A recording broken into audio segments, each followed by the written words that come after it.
Good morning, sir. Good morning, ma'am. Shalis. Thank you, sir. Bhanu. Yes, sir. Here you mentioned about anti-discrimination committee member. Yes, sir. Means what it is?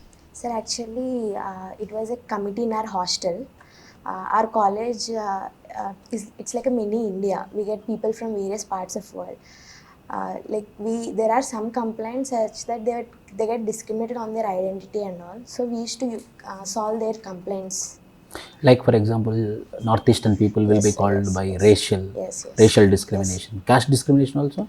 There are some, sir, but not in our tenure. There was no complaint regarding caste. So the complaint is generally about We got about northeast. northeastern. Yes. Yes, that is one reason which alienate them. Yes, sir. I think so. And you follow international relation issues. Yes, sir. There is a recent issue in Russia whereby one group had Yes. tried to have a coup on Russian government. What is that? Yes, sir. It is Wagner Group, sir. It's actually a mercenary force which was, it's not officially recognized by Russian government, but it has been said that it is funded and the arms were supplied to that group by Russia. These mercenary groups do not form a part of standing army, sir, but still they help the government in various operations. For instance, sir, it is said that in Crimean occupation, which was done in 2014, Wagner had a huge role in that expansion as well. So they are like a private army. Yes, sir. It's like a private arm. They were mercenaries, which are not part of official government as such. Mercenaries means So they take they are temporary, what we can say, temporary recruits, which are supported by government, but not officially acknowledged. a contract basis. Yes, sir. It's like a contract basis. Then why they try to decouple the government? Yes, sir. Recently, there has been an issue within the government itself. It is said that the chief of Wagner Group had some differences with the Minister of Defense, who was part of official government, and he asked Putin to remove him from the what we say defense minister position. But sir, it was not done. So in retaliation, he tried to do some coup thing. Yes. There is a saying that this cookie versus meaties issue which is happening, Yes. it is funded, infiltrated, as well as arms and ammunitions are given by foreign powers. Is it so? Sir, firstly, I don't think so. It is a purely internal security problem as such. If there are any foreign allegations as such, our sovereign power would not allow them to infiltrate as such. If that is the case, a cookie tribal community or a meaty group, how they got AK-47? So maybe they had some internal deals as such, but not. As far as I know, there is no foreign element in that conflict. Okay. So you are a state first rank in intermediate Yes. of Andhra Pradesh. No, sir. I did it from Telangana. So you are Telangana state first rank Yes. in CEC, MEC. Sir. MEC. Yes. So Lady Sriram, who is Lady Sriram? Yes, sir. Lady Sriram is wife of Lala Sriram, and in memory of her, we got the name of the college. So why you choose Delhi? There are a lot of degree colleges in Amaravati or in Hyderabad, everywhere. Then why you went to Delhi? So firstly, I found humanities is the subject where my interest lies, and while searching for options, I found that the better opportunities would be offered to me in University of Delhi. So I chose that, sir. Okay. You are from Seesali village of West Godavari, right? Yes, ma'am. So what is so famous for Seesali village? Ma'am, I would say it's aquaculture. We Okay. do a lot of aquaculture. What is the meaning farms. of that Seesali, the word? From where that word came? Seesali అంటే ఏంటి? అంటే ఏంటి? I'm not sure, sir. అంటే ప్రతి విలేజ్కి దానికి ఒక పేరు, ఒక సిగ్నిఫికెన్స్ ఉంటుంది So కదా. maybe. Sorry, I should read upon that, sir. What are the famous places of West Godavari? Yes, ma'am. We have two Pancharamas in our district. One is at Palakollu and one is at Bhimavaram. I would say those two form most important places of West Godavari. Okay. But Eluru used to be our headquarters, ma'am. But after the division of district, it was carved as a special distinct district.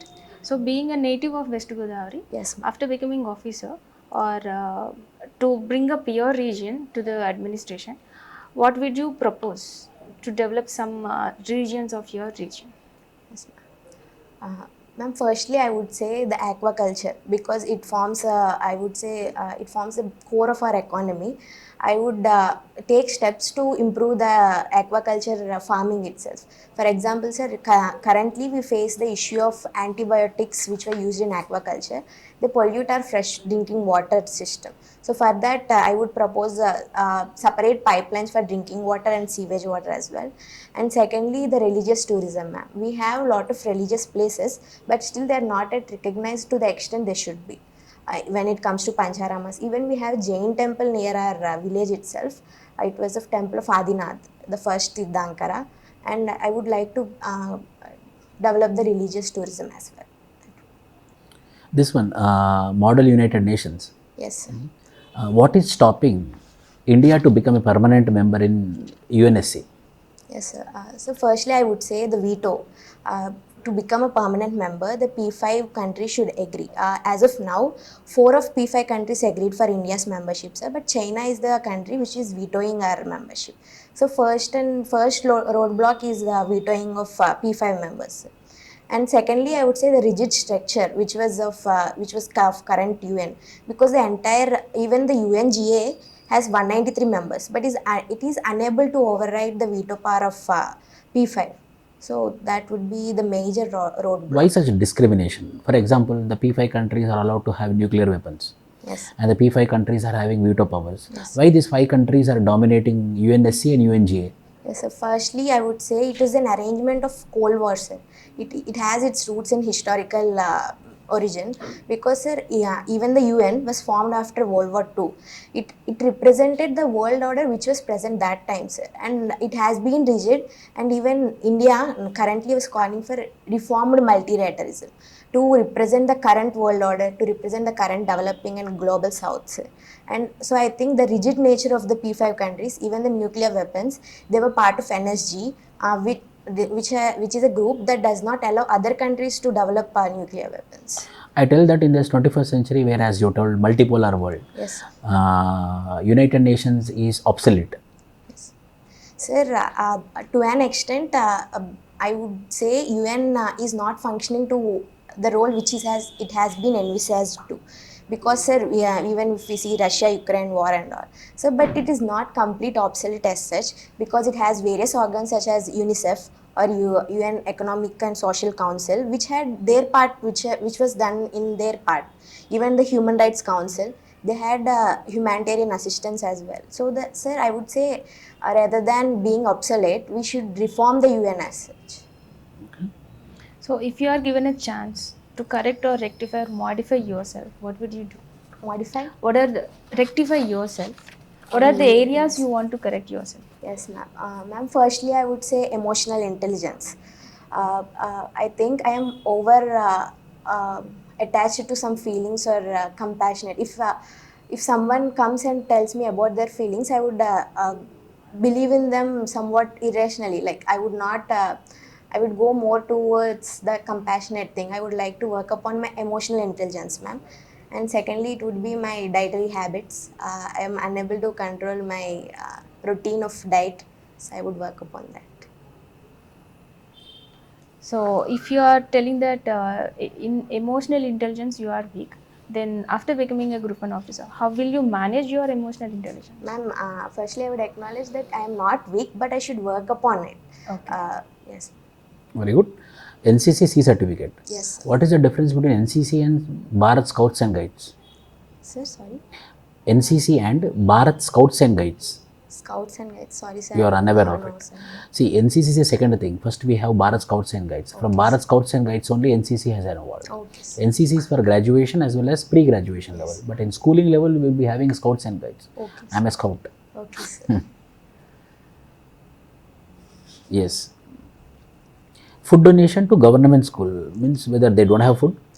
Sir, yes, they have food. They have this midday meal scheme and all. So, but during my 10th grade, I think so, there were special classes which were conducted to 10th class students after their school, in government school itself. They used to continue till 6 o'clock. So, between that break, 4 to 6, we used to supply some snack food items, sir. How many days you did? It's around 12 days, I think so, sir, as far as I remember. Okay. So as you told that you distributed food, I will give you one dilemma question. Yes, sir. You are a district collector, Yes. and there is agenda from the state government that you have to improve enrollments. Yes, sir. Number one. Number two, there should be also quality check on midday meal scheme, Yes, sir. and there should be quality education. Yes. See, three targets are there. Number one, quality education. Number two, enrollment. Number three, midday meals, quality food. Yes. So how you will ensure these three? Yes, sir. So firstly, చాలా complex question, ఆలోచించి చెప్పండి. yes, sir. 1 minute, sir. So firstly, I would say AP government is doing well in both three the parts. Firstly, gross enrollment ratio. There was the Ammavadi scheme, which financial assistance is given so that the poor families, instead of sending their children to labor work, they would send their children to schools. So that would improve the gross enrollment ratio as such. And secondly, for quality education, I would like to harp upon the digital aspect of education, sir. So because I think the digital education is the one thing which would define the current era. Even the students would become more enthusiastic to learn through digital media as such. Sir, even our government is working upon that. There were around 165 digital panels which were being supplied to government schools. And sir, regarding the quality of midday meal schemes, there is already a scheme known as YSR Goru Mudda and Poshan. In that, sir, we have chikki and ragi sangati on alternate days. It would simultaneously improve nutritional aspect of midday meal schemes. Very good. This is a theoretical answer. Now I want practical answer. Sir, I think these are the What practical what you are going to do such that enrollment should increase, quality food will be given, and quality education will be given.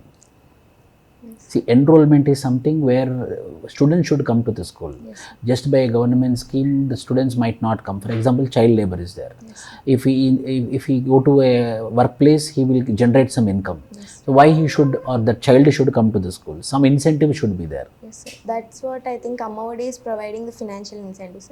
So, but on the part of student, if we want to attract them, we can have the campaigns, behavioral campaigns. Even my father is a government teacher.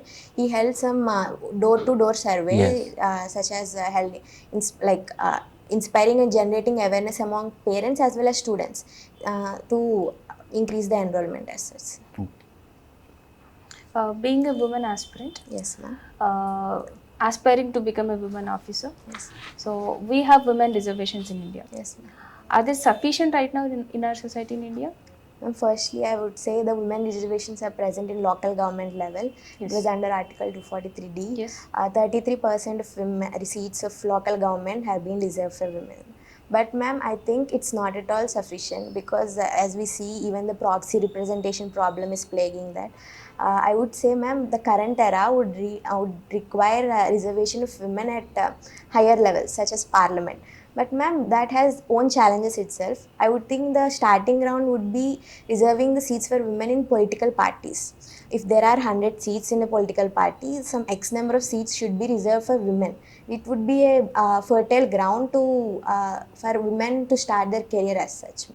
I would think that would be the starting point. Do you support 50% reservation for women in all aspects, like in education, empowerment, like employment and the political arena? Ma'am, to alleviate the historical injustice, I would say that was discriminating on the basis of gender, it would be a starting point, ma'am. But I cannot say it is a panacea as such. But we should focus on capacity building as well, ma'am. As Amartya Sen says, reservation is a systemic problem. It would address the structural thing, but the capabilities of women as such must be improved, ma'am.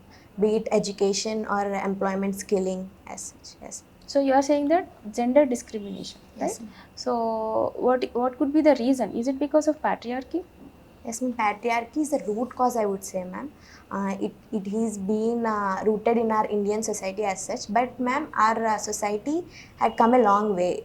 We have been challenging our conventional norms.